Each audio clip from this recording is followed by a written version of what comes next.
Subscribe, yo. What's up YouTube, I hope you're all having a great day. In today's video, I'm going to be showing you guys how I made this cool little monster model in Blender, so I hope you guys enjoy the video. So to make the horns of the monster, what I did was insert a spear by pressing Shift A and then subdivided it a couple of times so I can get a little bit more to work with. And then I went to scope mode so I can shape out the horn, and basically how I made this horn was I was using the grab tool and smooth tool to get the shape I wanted, and this is basically the steps I used to make the horn. For the armor on the monster's head, what I did was insert a circle by pressing Shift A, and I pressed Tab to go into edit mode, and by selecting these little vertices you guys see and extruding them on the X-axis, you guys can get the same shape the same shape armor you guys see on the top right screen, which is super cool. To give the armor a little bit of thickness, what I did was went to the modifiers tab and go to solidify. What this does is give it like a little bit of thickness so it can look better basically, and you can shade this smooth by right clicking and looking for shade smooth to get this nice little smooth texture. I put a solidify modifier in the top one as well, and all you have to do now is basically just add the textures. What we can do now is basically drag our previous textures, and as you guys see, the armor is very similar to the one I previously made, and those are the steps I basically used to make the armor on the character's head. For the eyes, what I did was inserted a UV spear, which you can find by pressing Shift A. And to make it look glossy, what I did was went into the materials tab and turned up the metallic and lowered down the roughness to make it look glossy. And I inserted the same UV spear for the little pupils of the eyes, and when you raise up the metallic and turn down the roughness, you can see it gets a bit glossy, which is super cool. And I made the green on the eye shine by putting like a neon glow in the emissions tab, which you can switch right here by clicking on this. If you slide this little bar down here, as you see, the strength of the glow changes, which is super cool, and you can lower down the color if you want to help it out.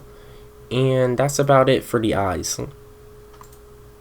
For the mace, what I did was insert 4 different parts: a UV spear, a cone, a cylinder, and a cube, and I used those 4 shapes to make out the mace. And you can use these 4 parts to make any type of mace you want, which is pretty cool. Alright guys, so this big bar you see in the character's mouth, I ended up taking it off afterwards because I didn't like it, but right now I'm going to be showing you how I made the fur for the character. So what I did was went to the particle tab and went to the section called hair, and I added a whole bunch of hair to the character. Right now you guys see it's long, don't worry about that, I'll show you guys how to fix that in a second. So right now what we're going to do is press advanced to get a little bit more options, and we're going to go ahead and press this little button right here called source. Okay, and now we're going to change this where it says faces, we're going to change it to volume. Change the jitter to random. We can also change the seed of the hair, which will make it a little bit more random, and the number of hairs, we can raise this up a little bit as well. Now we can go ahead and change the hair length so it can go back to the normal size we want. I ended up going through every single setting in the particle tab to get the hairs to look like exactly what I wanted. It's best to edit the hair while it's big like this because you get to see every angle of what you want your hair to look like before you shrink it down in size, which I was doing right now. You can also get different styles of hairs like braids, curls, anything like that in the settings, which is cool as well. Okay guys, so basically how I made this bone textures, I went to the shadings tab, and this allows me to make geometry node textures. You're going to start with a principled BSDF and a material output. I'm not going to have no color for you guys at the start because you have to add one through the base color. And basically how we got this texture to work is we took a mix shader here and we plugged it into the material output in our principle, and this basically made it that the bone could be glossy. And then we plugged that to a color ramp. We can be able to control the shine of the bones even better with colors, with a color ramp. And then The reason why we put this in two different separate base colors is so we can have one base color for the glossiness and one base color just for the color of the bone.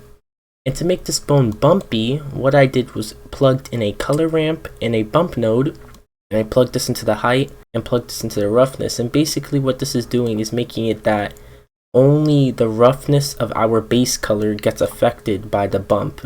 Meaning when I have these two plugged in, this only affects the color of our bump, which is pretty cool.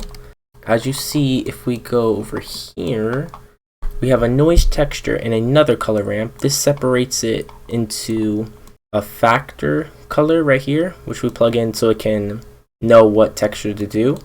So we have this noise texture and another color ramp, and this allows you to change the roughness of that bump even better, because you can change the detail, the scale, distortion, which is pretty cool. And that basically changed the scale and gave the bone detail, a little bit more detail through these colors. That's how you guys see it has different shades of color there, because I separated it into two colors right here. And as you see, if I move this little tick mark, it gets darker, so it looks a little bit more realistic, which helps out the bump.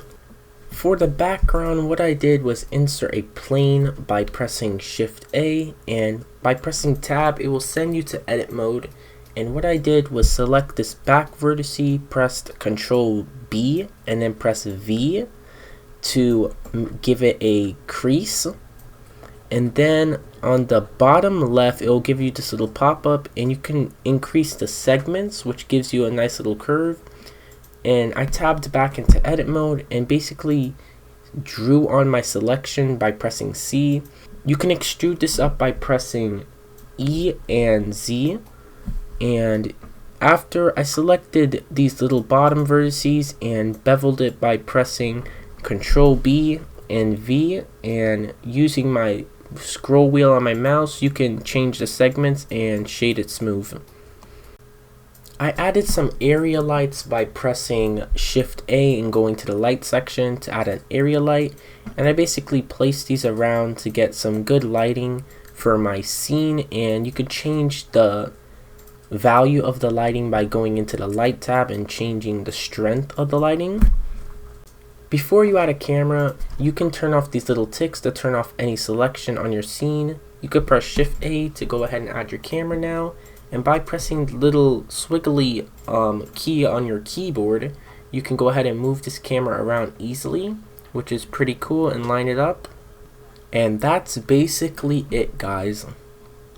If you guys enjoyed the video, drop a like and maybe even subscribe. If you guys want to see more content like this, turn on post notifications so you can be notified when I upload another video. But anyways, I hope to see you guys in the next one. Peace out.